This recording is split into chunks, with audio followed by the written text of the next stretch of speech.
Hello, Cubs fans, and welcome to a brand new winning edition, Friday 120 edition of Cubs on Tap. Obviously, we're not coming to you right after the game. It's late. It's a little Cubs on Tap after dark. I'm going to hashtag crack them because it's the freaking weekend, baby. We're about to have us some fun. I am Ron Luce. I'm joined by the one, the only, the Busch Light drinking Mr. Joey Ricotta, my friend. Obviously, we're a little late. More fun almost to talk about it on a Friday night after a long day of work, a long day of, just doing shit. But before we get into the Cubs baseball, how are you doing, my friend? Great, man. It's, like you said, it's Friday. Cubs are on a 4-game winning streak. We're cracking them. We're having a good time. We're getting prepared for college football tomorrow and more baseball, more 120 baseball. And the minor league system is killing it right now in the playoffs. PCA, that kid is going to be a stud. I think you guys mentioned this on one of the other shows as well, but and I saw an article at ontapsportsnet.com. I believe that was yours, Ron. Correct me if I'm wrong, but he is like, if you're going to do that in the playoffs at the minor league, I know it's just minor leagues, but like playing important baseball, getting the at-bats and all that too, that's pretty cool and tough. The dude's going to be a future stud. I know you just asked me how I'm doing. Sorry. I went down a rabbit hole. Doing good, Ron. Doing good. Joey, it wouldn't be a normal Cubs on Tap episode if you didn't go down a rabbit hole, or if we didn't in general go down a rabbit hole, because that's just what we do here at Cubs on Tap. But just quickly in the comments, Jeremiah, thanks for joining us, friend. Does a Crack'em work on a Dr. Pepper? Absolutely, it does. Sure. It works on any canned beverage, any bottled beverage. We like to hashtag, you can pop them too, right? Like if you're popping a bottle open or something. Yeah, anything to celebrate the fact that it's the weekend. And remember, the weekend always starts on Thursday. That is more or less like an on-tap sports-ism. It's like one of our on-tap commandments is that the weekend starts on Thursday. But anyway, before we get too sidetracked, we've the 10 crack commandments, but the 10 Crack'em commandments, yeah. Ridiculous. But we have a Cubs win to talk about. 4 straight Cubs wins after today, Joey. I mean, there's one place I really want to start our conversation, and I know you know where I'm going with this, but Marcus Stroman fucking shoved today. And I have not heard, as Scott from Iowa has jumped in the comments a couple times, I have not heard a single bitch about this guy for the longest time. It's like the naysayers had to shut the fuck up and deal with the fact that Marcus Stroman was worth the investment they gave him because he's an elite pitcher. And we said it from the fucking get-go that pitchers were going to be out of rhythm to start the season. It's exactly what happened. He got hurt. He got COVID. He had a lot of shit happen. When he's locked in, he's locked in. Goes 7 innings today, only 3 hits allowed, just the 1 earned run, 2 walks, 5 Ks. Absolutely dominant performance from Stroman today. I mean, dude, it was the Friday 120 Stro show today at the Friendly Confines because, boy, he looked fucking sexy on the mound today, let me tell you. You sound a little excited, Ron. Are you excited? I'm very excited. Yes. And he'll do that. He'll do that to you. When he's on his game and he's pitching like he did today. What did he take, a no-hitter into the 6th inning? Marcus Stroman, ladies and gentlemen, is well worth the money, well worth the contract. And like you said, telling all the naysayers to shut up and sit down. And that's exactly what he did today. And that's what he's been doing for the most part since, what was it, his 2nd stint on, the IL COVID list, whatever it was, because he did have that. I got a stat for you to back that comment up, but continue.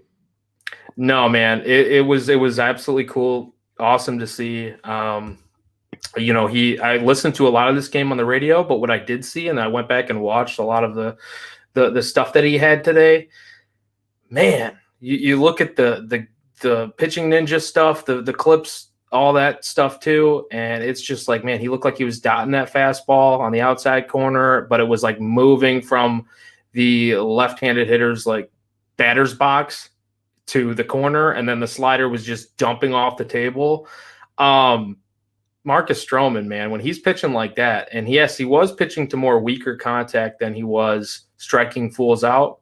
And I am going to call them fools because that's what you look like when you're facing Marcus Stroman, as good as he was today.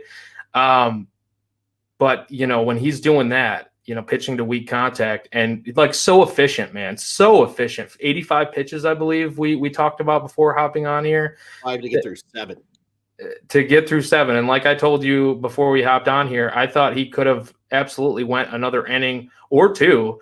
But, I don't really mind him getting pulled there because, yes, the pitch count was low and he was so efficient, but I don't mind a guy like Marcus Stroman not getting pushed to the absolute brink, which not that it would be pushing him to the absolute brink. I think there's just a lot in Stroman's tank because he keeps himself so well in shape and knows his body so well. But, you want him for next year, right? Like, this is not a guy that we need to see too much development from necessarily. We just want him to get himself feeling right and get himself in order and feeling good about himself heading into next season, because you expect him to be a top of the line pitcher, a number 1, 2, 3 for the rotation, whatever that number is that you want to label him as. I personally would like to see him as a 2 or 3 on this staff next season, hoping that Justin Steele, keeps butting like an ace, and then they pick up another one. And we'll talk a little bit more about some of the other pitchers as we look ahead to tomorrow and Sunday's games. But yeah, man, Stroman, excellent. I know you're excited. I want to hear this stat that you got. I got a little stat from you. It's from Marquee Sports Network after the game when he was speaking with the media. Marcus Stroman, in his last 13 starts, Joey, has an ERA of 2.79. Is that good? I think that's good. I think that's really fucking good. And you know what, Scott? I agree. I'm not attacking you, Scott. I'm telling you what's up because you're always in my corner on this, my friend. He says, "Don't attack me, Ron." Some are saying Stroh is at best a number 3. Get the fucking Jerry Maguire out of here with that shit. This dude is elite. There is a fucking reason he commanded $25 million a year on the open market. There is a reason that this guy is continually considered one of the best pitchers in the major leagues. And guess what? Yeah, maybe he's not a big strikeout guy. And this is where you see, in my opinion, the ignorance of baseball fans is, a guy has to be elite because he has to go out there and strike out 12 every single time. No, he doesn't. If you get outs, I don't give a fuck how you get outs. Are missing bats cool and tough? Absolutely. But at the same time, watching Stroh pitch is art, my friend. It's watching Marcus Stroman pitch today was like watching an elite artist with a blank canvas, right? Like that is literally what it's like watching Marcus Stroman pitch because the way he does it, right? It's the change, right? Like pitchers are such creatures of habit, right? It's okay, same, wind up, same motion, same release point, and then you get your break and then, things like that. But Marcus landing Stroman spot, will change all that. Yeah. But Stroh will change the tempo. He'll hold for a little longer. He'll pause kind of mid delivery. He'll move things around. He'll screw with timing. And then his pitch movement is so late, it makes dudes look stupid. He throws hard, but he doesn't throw like, oh my God, hard.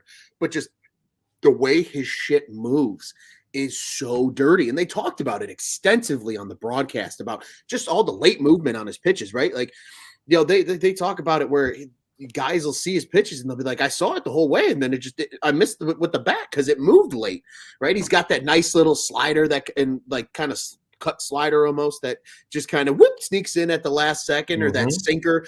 I mean, there was one sinker today that he got a guy on strike 3 looking, left-handed bat. I don't remember who it was specifically, but literally just painted it on the edge of the strike zone.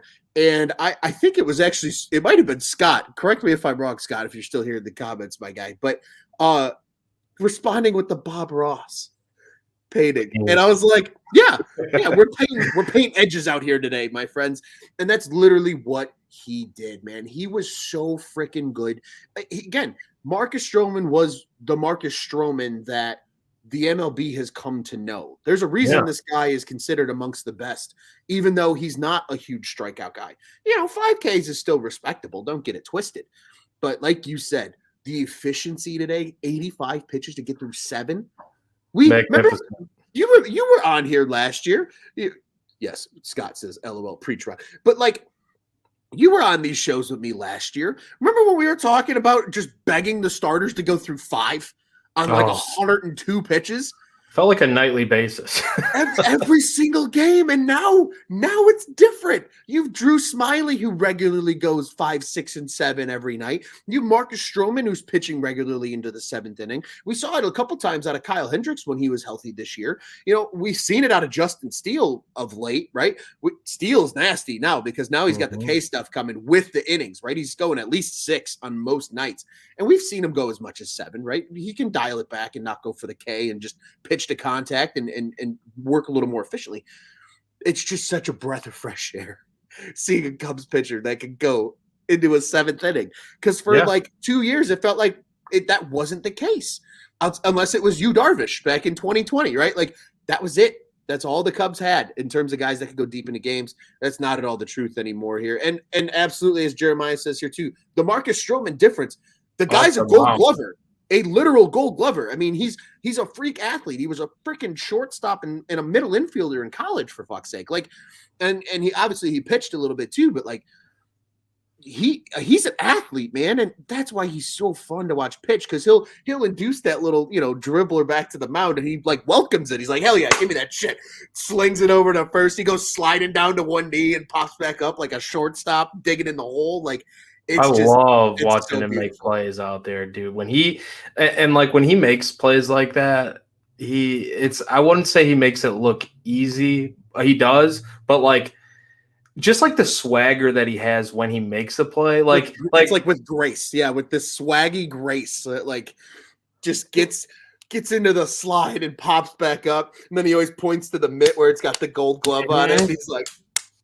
That's why I know what's up. Yeah. That's why you know what time it is. It's like you know what time it is, but he's pointing to the Gold Glove too. Yeah. And dude, it was like a fadeaway. Like watching that one play where he barehanded it, like all in one motion, comes back, fires across the diamond. It's like a fadeaway, and he just keeps like kind of jogging backwards. Like, yeah, I know I got you, motherfucker.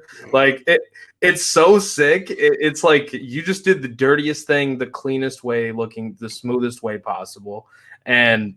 Yeah, man, it's a joy to watch him pitch like this, like play like this. Like when he's pitching, when he's on his game and he's bringing the flair and bringing all, like that's an energy in itself and a jolt to the entire team, right? Like forget just helping your bullpen by going 7 innings, which he absolutely did, and keeping your team in the game, winning the game because the Cubs only had 2 runs today.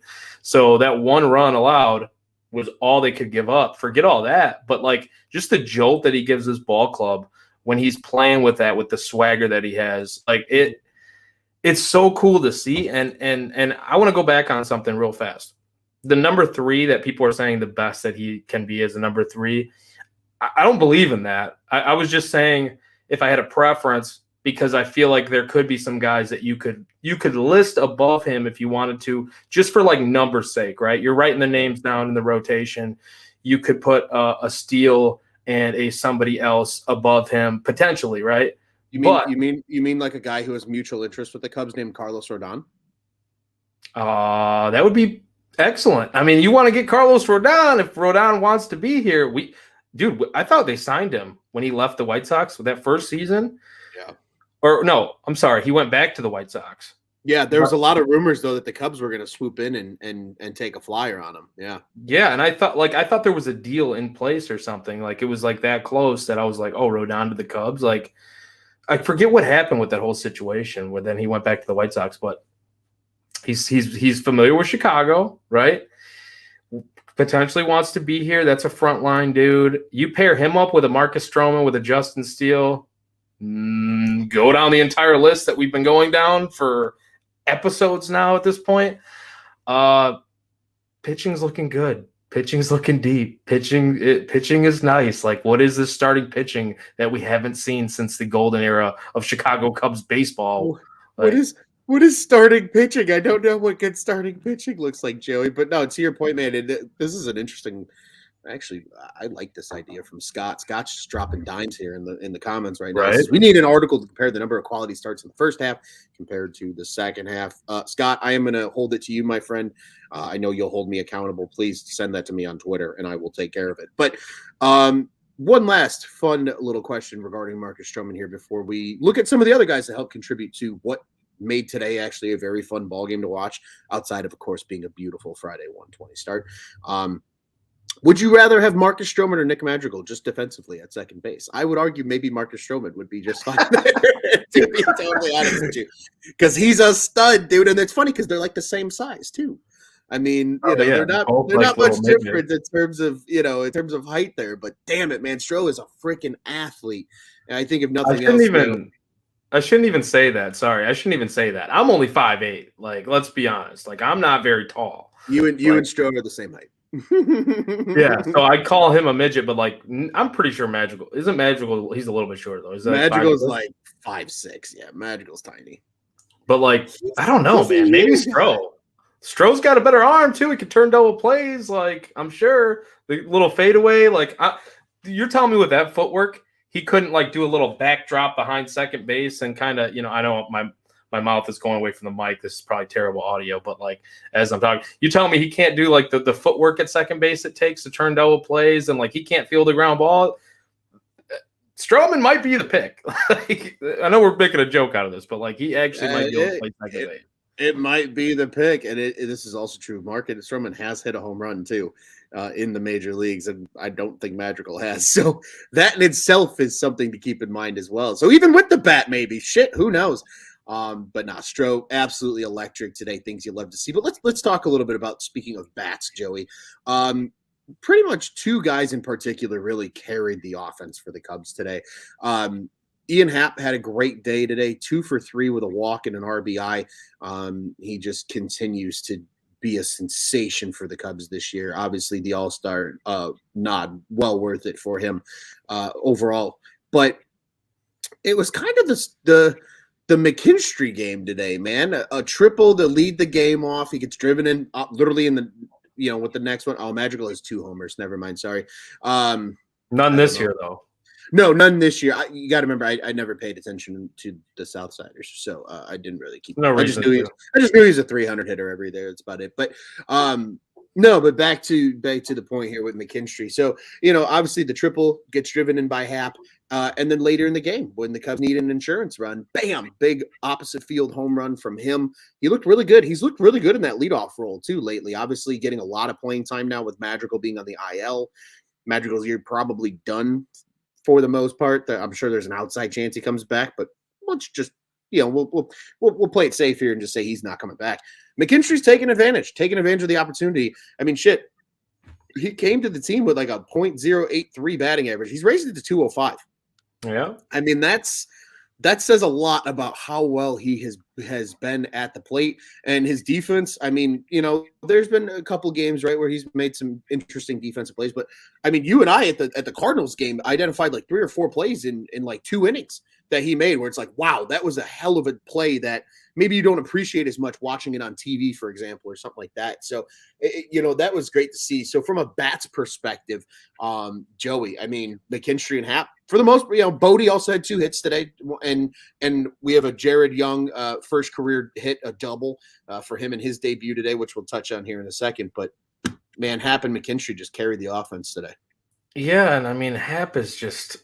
I'm going to start with him just because I feel like he's doing this so often now that it's like it gets kind of swept under the rug. But this team doesn't win 4 straight games. Like Ian Happ he's been pretty damn good. Like, and not only just like these games, but like he just all season, he's just so damn consistent, man. Like Ian Happ is just so consistent. And I think sometimes we're taking it for granted what he's been doing all year which I don't really understand. Not us, but like just a lot of people, because we haven't seen this type of consistency out of Happ. He ends the season with good numbers. as far as like OPS plus goes and Sure. things like that, and like WRC plus, all like the advanced type of analytics that you're looking for and how to like gauge how a hitter does. But like Hap, like throughout the season this year has just been steady Eddie. He's just been the guy and putting on the slug now as we're getting later in the season. But yeah, man, McKinstry, I don't know. Like you got him for basically nothing with that Chris Martin trade. And I mean, like Chris Martin, okay, he wasn't coming back next year. He's, whatever. McKinstry, does he make the opening day roster next year? He's kind of playing like it at this point. Like you said, I mean, Agreed. I don't know what the other moves are going to be that might push him out the door. Like that's the thing that we always kind of wonder about. And he could be a guy that's just like sitting in AAA with some depth, though, like a depth piece that like the Dodgers had, though, right? Like if we need him to, we can call him up from AAA. He can fill in nicely. And I'm not saying that that's what he's going to be next year, but like you would expect them to add on more this offseason. So like potentially he doesn't really have a spot, but as well as he's hitting the ball, like, the triple, the home run, like he's definitely picked it up because he started out of the gates with the Cubs slow. Like he started not really hitting when he first came over. Yeah. And now he's just, it's not like a guy that you just consider an automatic out. Like he gets up there and you're kind of thinking good things are going to happen. And like out of the leadoff spot too, like it's pretty cool to see, really. Yeah, absolutely.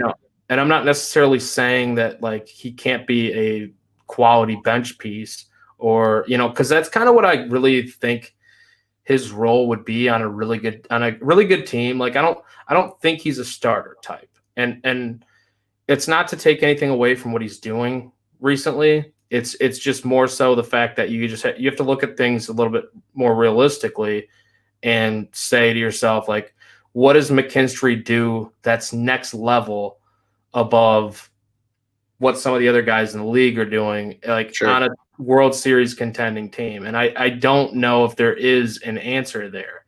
Like, I don't know if he does something that's next level or very above average. I think he does a lot of things well. And there's nothing wrong with that. Like having a guy that does a lot of things well, you need guys like that, guys with versatility, guys like Christopher Morel. Look at Morel, man. I mean, I don't want to change subjects too much, but like, no, that's okay. Oh, wow. Yeah, we got Jeremiah here in the comments. Morel at shortstop is looking good too. Dude, making some incredible plays. I'll actually say this, Ron. I think Morel at shortstop, I think he feels more natural at shortstop. He can range left, range right. He can kind of move a little bit, use his athleticism, use the naturally like God-gifted skills that he has for a baseball field, and just make some incredible plays that, he got bailed out a little bit by Young at first base, the debut kid who's, scooping things out of the dirt, like playing great defense first base too. But Morel, man, I really think that that's kind of like the position where you feel the best about right now, him at shortstop, which is weird to say because, we've seen him in center field. He can make highlight reel plays at any position.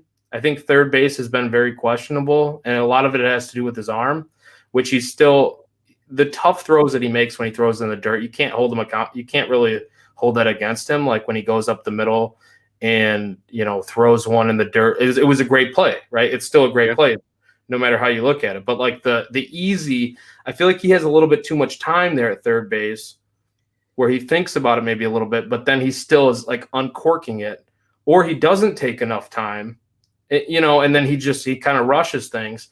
Yeah. Not to say that he can't get better at any of these positions, whether it be third, second, and even in center field. Like he'll make some highlight level plays in center field, but then he'll misjudge some fly balls. And I do think that versatility, like he's a guy that you can work with and mold into whatever position you really wanted him to do. Like if you said, go ahead, go and work at this position. We want you to be this position, position, like maybe narrow it down to like 3 or something. And I don't even want to put a cap on him, but like he looks really comfortable at shortstop. And I don't know what it is, but it looks good. I like it. And that was a perfect natural transition, to be honest with you, because that was my next point that I was going to bring up was how good he's looked at short in Nico Horner's short absence here. Have you caught any of the TV broadcasts over the last like handful of days when they've talked about Nico Horner and the almost debate amongst JD and against everybody else about the fact that it's not a tricep, it's a triceps? Oh no, I have not heard that. Oh, it's been literally melting my brain for the last like 4 games that I've watched, dude. It's like because I can't believe it. 2 different ways, but then I didn't know that they were actually debating. Oh, it's wild. But again, because of Nico Horner's triceps, which again sounds really stupid, but nonetheless, his singular triceps. Yeah, it's weird. It is weird. Morel's getting this ability, this chance, and honestly, Jeremiah, right there with you, man. Joey, he says he's at his best when he has no time to think. When he just reacts with that natural, God-gifted athleticism and instinct that he has, that's when he plays his best ball. Mm-hmm. And some guys are like that, right? You just got to do it, right? Just do it. Don't like you said. Don't give me time to overthink it. Just make me do it, right? Just make me go out there and do it and get it done. And it is what it is. But you also brought up Jared Young, and I think that's a great way, kind of sort of to round out the discussion of today's game. Obviously, also huge. I need to pull the name up because I don't want to butcher names because I have a tendency, Joey, to butcher names here. But Miguel Esperanza also did great on the 7th inning stretch today. I don't know if you heard that. That dude's got a voice. Yeah. He can sing. I was like, oh, okay, buddy. I see you, dog. Like you're out there killing it today. But again, I mean, kind of a tale of a lot of firsts today, right? We got to hear Miguel sing the national anthem or the 7th inning stretch, pardon me. And we got to see Jared Young play pretty good baseball, right? He looked a little overwhelmed in his first 3 at-bats, gets the double late in the game. But like you said, this is a guy, remember people, like I know he was playing first base today and everybody's like, okay, he's their first baseman, blah, blah, blah, blah, blah, this, that, and the other. He plays third, he plays first, and he plays outfield. Like this guy does it all. The Cubs have so many of these guys in their system that can do it all. It's really cool to see him, like you said, come in, debut, never really received throws from probably many of these guys, maybe a little bit from Morel if their paths crossed. But like outside of that, and he comes in and he's making just gorgeous picks at first base. I think that his defensive play alone at first base today has kept him on this roster for the rest of the season. I would love to hear what you have to say on that, Joey. I don't really see a reason to keep him down at this point. Like, what are you keeping him down for? What was I'm trying to think of what the move was, the corresponding move, though, that led to him getting, I can't think off the top of my head what the corresponding move that led to his call up. I don't know, Ron, maybe if you know that, but Ortega going on the 60 day. Okay, of course. He obviously is out for the year now. Yeah. And it's honestly, that's kind of, I know we've been bagging on Ortega a lot. I just want to stop real quick for a second because we've been calling for him to get less playing time for a long time. We were anyway. He was really good lately before the injury. He was, and it's not just that. I feel terrible that this is the way that his like tenure with the Cubs is probably going to end. Right? Like I don't see him coming back next year. So like it sucks that that's going to be the way that he goes out the door. When he was a lot of fun last year, man. Like let's be honest. Like when we had nothing as fans after all those guys got traded, him and Schwindel and Wisdom kind of lifted our spirits a little bit, right? So like there will always be a little piece of like that Rafael Ortega, like me getting hyped and you buying a jersey. Like just that thing's gonna be a collector's item in like 2 years. Just wait. It's a collector's item now, as far as I'm concerned. It's incredible, and I just feel bad that that's the way that it seems like his tenure with the Cubs is going to end. But with that said, why leave him down in the minors and just have him sit down there when he seems like he's done just about all that he can do for the most part? I mean, he's earned this opportunity, and like he played today, got his first hit. You want to know who had, and he played great defensive first base, like we talked about. You want to know who had the hardest hit ball in the game? Jared Young. The hardest hit ball in the game, his base hit, his first big league hit, which it was cool to see his family just going nuts. He talked about in the post game how his family, that was probably a fun plane ride over when he had with his family members and friends coming over. He's like, they're a heck of a bunch or whatever. I don't know exactly what he said, but they probably had a lot of fun on the plane coming over to watch this game. And I think he said he hasn't seen his brother in like 2 years, and they're real close, and he was there to watch him play. So super cool moment for Jared Young. And the hardest hit ball of the game was that base hit. I mean, we always talk about who has the hard hit balls, like, or at least I like to look at that too. And Franmil Reyes is usually like right up at the top of the board. I think he had the third highest in this game. 108, I believe, was the exit velocity, something along those lines for Jared Young. Damn. Yeah, higher than Franmil Reyes in this game, who had the third highest, I believe. So he smoked it. He jumped all over that fastball, that sinker, and he likes sinker balls, I guess, is what he told David Ross. So cool to see, man. Cool to see. I hope he does stick on this club for the rest of the year. There's no point. There's no reason not to. Yeah, absolutely agree with you. And this is a really good point brought up here by Jeremiah, too, in the comments. He says, if Young can outplay Rivas at the plate, he should start every day until the end of the year. And I kind of agree. I mean, again, This is the time where you got to figure out what you have and who some of these guys are that are a little closer to the major leagues, right? Young's been in AAA all season long, played, 108 games, I believe, with the Iowa Cubs. The slash line maybe leaves some to be desired, hitting only in the 220s. But, I mean, 16 homers, 51 ribbies, and 21 doubles. I mean, the guy hits for power. So he's got the pop. And, again, he's multi-positional. He plays arguably the position right now the Cubs need the most, which is a first baseman. Because when it's not PJ playing there, like, yeah, Rivas is pretty good, but, like, hasn't gotten it done at the plate. PJ has, to an extent, gotten it done at the plate, so at least they've had that. But I'm sure they would love to have a guy like Young just play there the rest of the season and feel confident, especially, again, how good he looked defensively today as well for the remainder of the year. But, Joey, before we look for hopefully what's going to be a fifth win, we're going to talk about both games for the rest of the weekend because we probably won't be back until Sunday here. It comes on tap. But I want to give you the microphone again. Any final thoughts from this one today in the Cubs 2-1 victory over the Colorado Rockies? Just quickly, we talked about in the pre-show how Everyday Hughes is Everyday Hughes and did that again today. So that was nice to see. And then Manny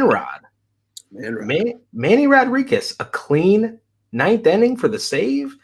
Breaking ball looked pretty good. That slider was, a little bit of vertical movement on it, a little bit more than his year-long average, I believe. So he looked pretty sharp, and he got a nice little strikeout or whiff on that slider too. And then the clean inning, that really stands out to me. I like to see that. We've talked about, if not me, you guys we've had conversations about you've mentioned, like, you want to see these guys in high leverage roles to see what they can do moving forward, some of these relief pitchers. So Manny Rodriguez getting that opportunity, getting the save and pitching well. I think that really that's another thing that stood out to me from this game. For sure. And my quick one is based off a comment we just received in the comment section, but Marcus Stroman is the Stro Show for a reason, ladies and gentlemen. Don't sleep on Marcus Stroman. If you do, you'll have to answer to me. But Jeremiah says here too that Matt Mervis said he'll be the next Anthony Rizzo, and he is all for it. And did he actually say that? Did he actually say that? If he did, I like the fucking BDE that he's rolling around with right now. If that's the case, because I mean that's a big comp. Again, that's a guy that's. You got the KBs and the Baez's that are forever loved and adored in Chicago, but like Rizzo was the heartbeat of the Cubs for the better part of a decade. So yeah, that's some big dick energy right there. Yeah, that's some big dick energy. I mean, fuck, the guy's got 33 homers this year, so like he's hitting for power and just has hit at all levels. I mean, the guy's got a chance to be the organizational Triple Crown winner in terms of batting this year. So.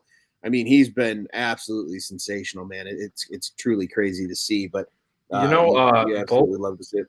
Both of those guys too, and I'm looking just to check. So Rizzo was a 6th round pick. Mervis would have been technically a 6th round pick. Yeah. So he Wait, so he would have been a Undrafted. 6th-round pick. He was an undrafted. He got picked like the 39th round in a previous draft by I think the Nationals or something. I can't remember, but he would have been, like everybody was saying, the Cubs said they thought he was going to go, in like the 5th round somewhere. Right. Because that was the 2020 shortened draft where it was only 5 rounds. Just right, yeah. To clarify, yeah, exactly. And hey, if he's 5th, 6th round, like that range, like Rizzo, they both pull the ball a ton. Like Rizzo pulls the ball a lot. That's why the shift hurts his batting average a lot, but the slug is still obviously really good. And the shift's going away, Joey. Yes, that's going to impact guys like Rizzo, Schwarber, Mervis. Like, I'm just throwing Schwarber's name in there, but Schwarber starts taking a little bit oppo too. But Mervis definitely, and I think like the only thing the leadership, he can't really qualify. Like he's not qualified. Like you can't throw him in the Anthony Rizzo bucket as far as leadership goes. We don't know what kind of leader Mervis will be at this level or whatever. And also like the fielding, like he definitely needs to work on his fielding. Sure. Rizzo though, like outstanding fielder, but like you want to make the offensive comps there. Maybe maybe it's possible. I don't know. It is absolutely possible. But what a win, what a game today. 2-1 victory for the Cubs. That's 4 straight now for them. As Scott notes here in the comments, the Cubs are 5-3 since the Queen of England died, and the Bears are 1-0. So crazy.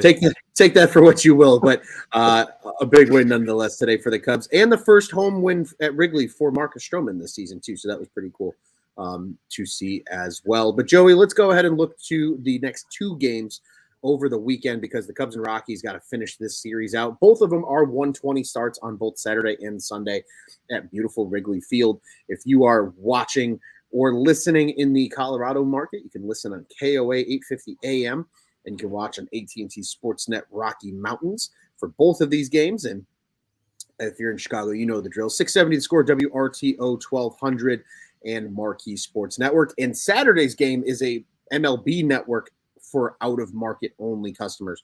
So that'll be on MLB Network. And we'll start with that one because the Rockies are going to trot out Jose Urena. The right-hander is 3-6 on the year with a 5.81 ERA. And the Cubbies are letting the youngsters start. It'll be the first career start for right-hander Hayden Wesneski. He's 1-1 on the season officially, 11 Ks and just carry my 8 2/3 innings of work, and he has a 3.12 ERA that feels appropriate being in Chicago with the classic 3.12 there. And then on Sunday, your pitching matchup will be right-hander Ryan Feltner on the bump for the Rockies. He's 2-8 on the year with a 6.12 ERA. Yikes! But for the Cubbies, it's the man with the specs himself. It's right-hander Javier Assad on the bump. He's 1-1 on the year with a 2.53 ERA. Fuck, he's been good.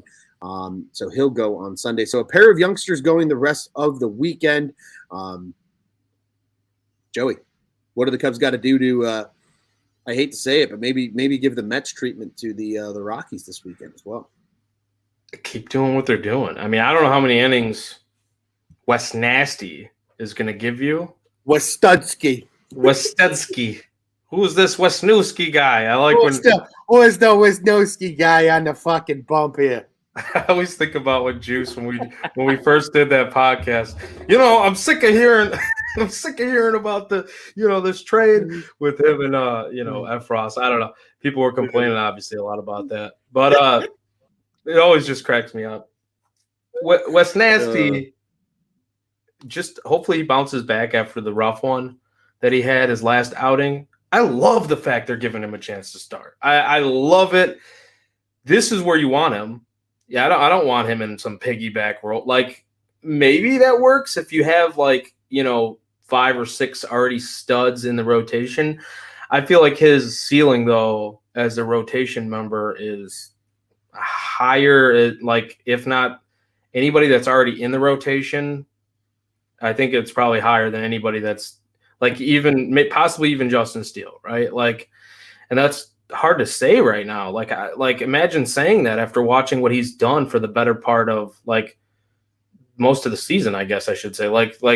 Since early June, Justin Steele's been basically incredible, and then obviously now he's he's not pitching right now. But Wes Nasty, man, I just want to see him bounce back. I think it's cool that they're giving him this opportunity to start. Get the experience now, right? Like, it doesn't really matter. I don't really care how tomorrow's game turns out. I do, as far as my over 73.5 wins bet goes. Scott from Iowa knows. In the comments, please. I know you know. And if you know, you know. But if you know, you know. Yeah, I definitely hit that before the season to try to get the over on 73.5. I was looking bad. It was looking real bad. And then we got to the Mets series. They swept them. Now they're looking good here. 4 straight wins, obviously, against the Rockies. So things are looking up. There's an outside chance that still hits. But, with Wes Nasty, and I'm just going to keep saying that, he is just that nasty that, like, I just want to see how this first start goes. And, maybe he only goes like the 4 innings or something, like kind of what, Wade Miley was going to do, and then have him come in and pitch. Like, maybe that's what it is. And that's fine. Like, if he gets through 5, I think, like, similar to what you said before a Javier Assad outing, if he gets through 5, I think that's great. Like, I think that's you'll take that all day long. 5 innings, 2 runs or less, something like that. Like, that'd be a terrific outing from him. So, just keep building, keep working, and hopefully learn from some of the mistakes that he made the last outing, and maybe not having the best stuff the last time out as well.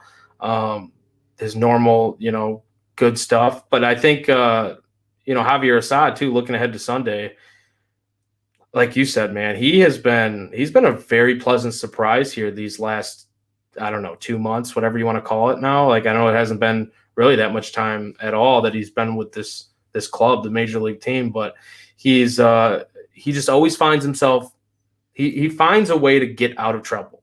And him and Drew Smiley, we've said it a lot, like, and I think you first brought it to my attention that, like, Drew Smiley, of course, we've seen him do it all pretty much all year too when he's been healthy. They just have a way of doing that, of getting out of trouble. Like, they get guys on base and he doesn't panic. It's not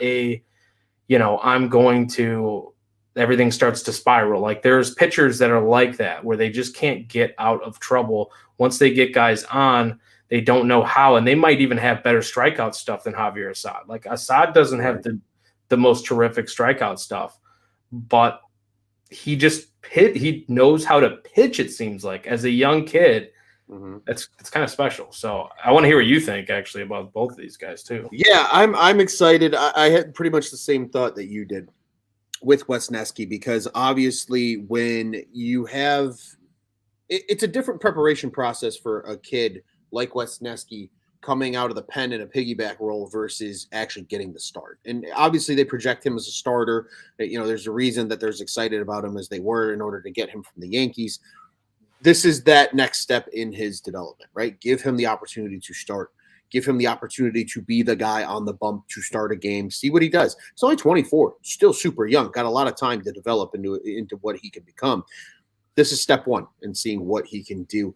But I want to talk a little bit about Javier Assad, because I feel like we, again, a guy that nobody talked about. This is the Cardinals model. Bring up some guy we've never heard of before, and he does really, really good for the team. And he's been really, really good. And I got some stats for you, because this will be his 5th start, 6th appearance on Sunday for the Cubbies. And he made 2 starts in the month of August, right? Obviously, the debut start that you and I were both at against St. Louis, and then he followed that up in Toronto. Pitched 9 innings, gave up 8 hits, walked 6, and only K'd 4. And I think that's where we were like, oh, he's not like really a great, strikeout guy, blah, blah, blah. In 12 1/3 innings of work in his 3 appearances in September, 2 of which were starts, outside of the Cincy game that he got beat up a little bit, gave up 4 earned runs. And even then, he gave up the 4 earned runs. It was only on homers. He's only walked 4 batters in the month of September. He's K'd 14. I don't know, man. Like you said, he knows how to pitch, but it seems like the more and more confident and comfortable he gets against major league hitters, the better his stuff gets. And I think if that's the case, that's terrifying. If I'm the rest of the league and I'm looking at that, I'm like, I didn't hear about this Javier Assad kid all season long, and he comes up and he's getting better each start for the Cubs. Then all of a sudden you start looking and going, son of a bitch, this pitching lab thing that they got going is working. And it's really kind of what it feels like right now with Assad. And I'm excited, right? Like today was a big win. Marcus Stroman, the savvy veteran out on the bump, throws a fucking gem. And now you got the two youngsters who are just going to come out, and I hope they just shove it down the Colorado Rockies' throats all weekend long, man. It's going to be great. Also worth noting here, too, as Jeremiah says, Advert should pitch soon. He's with the team. He was at Wrigley today. Special informant of ours, Mr. Mai Tai guy. Got a picture of him out in the outfield. So he's there. He's not officially on the roster, but he's in Chicago. Wouldn't be surprised if there's a transaction before either tomorrow's game or maybe even Sunday's game where, we see him then come out of the bullpen and get his first work of 2022 after dealing with the injury. So, Joey, that's all I've got. I want 2 wins. I want a sweep. I want to be talking with you or with Juice or whomever is on the microphone on Sunday, talking about a 6 straight wins for the Chicago Cubs, man. I don't know what else you got for us. I mean, there's no reason why they shouldn't win these 2 games here. Like, I mean, yeah, because the length, you don't know about Wisniewski, but I don't know how Jose Urena is even pitching in this league still as a starter. Like, I'm sorry to say that, but like, I just don't think he's that great of a starter. I don't think he has been for a while now. But you talked about Assad, and I want to like just kind of to reiterate your point here a little bit, or kind of enhance the argument, or not even argument, but just your point in general. Assad as a starter, 2.21 ERA. Like, so that one relief appearance too that he had kind of ballooned his numbers a little bit. 2.21 ERA as a starter. And like you said, I think some of this too also goes to like implementing game plans at the big league level. Like, I think when you're at AAA or you're in the minors, your coaching staff, the coaches are more worried about what you're doing mechanically and like how you're prepping yourself and working on what you need to work on and throwing what you feel like you need to work on and what you feel good about throwing. But at this stage, like, there's some more of that like implementation about like scouting the other side, the opponents, right? And maybe adding some of that in there to like the scouting of the other team and knowing like what weaknesses to attack.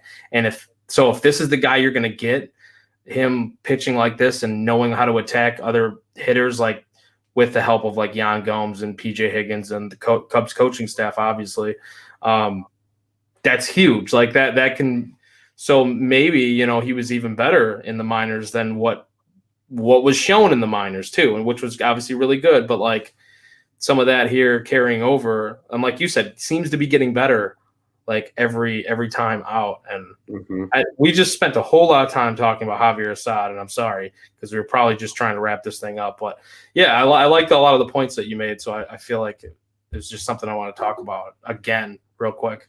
Yeah, I mean, it's absolutely worth noting. This is a guy that's going to be fun. He's probably going to get probably 3 starts now the rest of the year, probably tomorrow included. He's probably at least guaranteed 2, maybe 3. It's gonna be fun. It's gonna be fun if he continues to get better with each and every start. One last final thought with Jose Urena on the mound tomorrow. Jeremiah says we should lead off Hap tomorrow, and it can be 2018 opening day all over again. Shit. Which is pretty funny. I thoroughly enjoy that comment. So, Joey, but I do want to remind everybody before we get out of here, Cubs on Tap is the official Cubs podcast of the On Tap Sports Network. You can check out all of our great work over at ontapsportsnet.com and at ontapsportsnet on social media. You can follow. Well, first off, you can please subscribe, like, rate, review, wherever it is you listen to your favorite podcast. You can find us there. Also, again, if you're listening to us on the podcast version, join us for the live shows. Get involved, get in the comments. We appreciate everybody, just like Scott and Jeremiah, jumping in our conversation and chatting along with us as we do these live shows every single time out. Follow the pod specific accounts for us here on social media. We're at Cubbies on Tap, CUBBIES. That's Twitter and Instagram. I am at Loose on Tap on the Bluebird app. Joey's at Joey Knows Nothing, ends in IN because that stands for win, baby. And that definitely stands for win, baby. By the way, quick plug for the on tap bets, boys. If you didn't tail Joey in week one, you lost out on a lot of money. What was your 21-4-1 on NFL week one bets? Top Like tally that. site NFL analyst. Yeah, that's damn right. You better pump your fucking chest about that, dude. That shit was sick. But again, ends in IN because that truly does stand for win, baby. But also follow all of our other great co-hosts and contributors here at Juice on Tap, at Teddy Freddy 270, at Bulls Guy Robin, at Brandon M. Kane. Bulls, Bears, Blackhawks, you know the drill. We got it all. Hawks at a prospect showcase tonight. Obviously, Bears Packers this week. It's a big one. The Bears on Tap, guys. That show is out there as a podcast. If you want to go listen to it, Joe, you were on that last night with B Don and Quentin. Yeah, Bulls is right around the corner too, guys. These fall sports are quickly coming, and yes, Cubs fans, you know the drill. We all have friends that like the Southsiders. They're still in a playoff race technically, even though that division is absolutely dog shit. Give them a hug and then send them over to our friends at Sox on Tap. They do a great job covering the boys that play at 35th and Shields. So once again, ontapsportsnet.com and On Tap Sportsnet on social media. The On Tap Sports Network. Go ahead and check out what's on tap in Chicago sports. Joey, my friend, it is always a pleasure. Happy Friday to you. Happy weekend to all of our listeners as well. We will for sure see you guys. Yes, hashtag crack 'em, my friend. We'll for sure see you guys on Sunday. Probably no show from us tomorrow. But like we said, we'll see you guys Sunday. Talk a little bit about this Colorado Rockies series, and we'll look ahead then to the series down in Miami against the Marlins for 3 starting on Monday. From myself, Ron Luce, from Joey, we appreciate you guys joining us. We hope you have a great weekend. And Joey, what do you say? We got it here the only way we know how it Cubs on Tap. Always remember to follow the 10 Crack'em commandments. Fuck the Cardinals. And let's go Cubbies.